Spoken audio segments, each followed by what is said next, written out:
Dear friends, this week we'll be reading the Torah portion of Vayishlach, and here we're well into the life of Yaakov and his family. Yaakov had already overcome the challenge of his uncle and father-in-law Lavan, has left a wealthy man with a complete family, and now as he's heading back to Israel, Yaakov meets several challenges. Some of them he brings on his own, and some happen to him. And if we look at these challenges, they're not just simple challenges. These are challenges that are really over-encompassing in the life of Yaakov. And for us, the lesson is as well that these are monumental challenges that are dealing with existential issues. Yaakov is coming back to Israel. He wants to make peace with his brother Esav, the one who he took the blessings from, the one who wanted to kill him. And Yaakov prepares extensively to try to placate his brother, older brother, by either giving him gifts and hoping diplomacy will work, if not ready for battle, and obviously he prayed to God to make it happen. He wrestled with Esav's angel, who tried to stop him, and he overcame. He was injured a bit, but he overcame and he forged forward. And ultimately, he ended up placating his brother for a while, but realizing that his brother's not yet ready to join forces, and he moves on. He moves on, and now he's settled on his way back to Israel. He settles for a little while. It's been a long trip. And then his daughter is raped. The minority, small Jewish family is taken advantage of in this kingdom of Shechem. And how does he deal with it? He's tough with them. His children are even tougher. They end up killing all the males who should not have allowed this terrible tragedy to happen. Yaakov is meeting all these different incredible challenges to his existence, his small family. He's been successful, but he's small, he's a minority. Esav, he chooses to challenge and meet that challenge. Dinah, his daughter, was raped. It fell on him, that challenge. What is really going on here?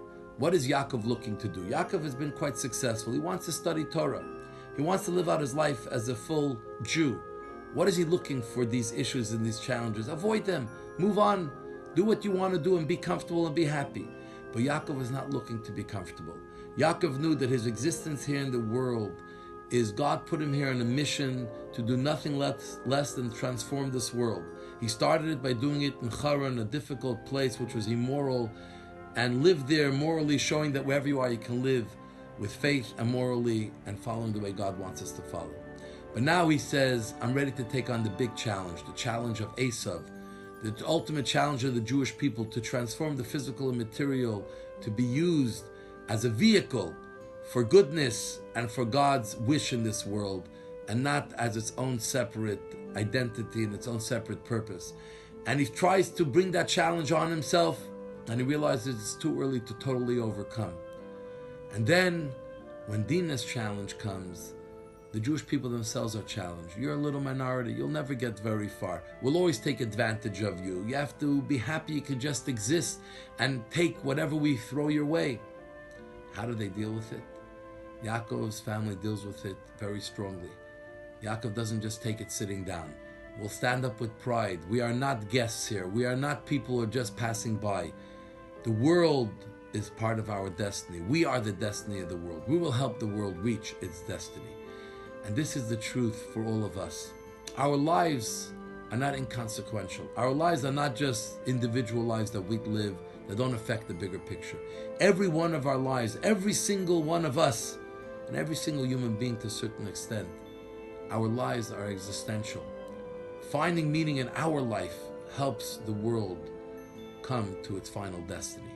And when we don't search for meaning in our life and what our purpose is, then we affect the entire bigger picture of the world. Live your life every day, recognizing that what you do makes a big difference. Small acts, but big differences. And when we pay attention to that, and we look at everything that's going our way existentially, then we behave differently, we come with a different force, with a different sense of courage, with faith, and we're able to overcome. And we're able to move forward and move the entire world forward with us. So I challenge you to start paying more attention to the things going around you, and don't belittle them. Make them big. Realize that your actions are big, and your actions have big effects. So may Hashem give you strength and courage to make those big actions, to stand courageously and with faith, and to start making big differences in the world. And ultimately this will bring to the biggest difference, the coming of Mashiach, quickly in our days. I want to wish you Shabbat Shalom. God bless you. We love you all. Candlelighting time in Montreal, 3:52 p.m.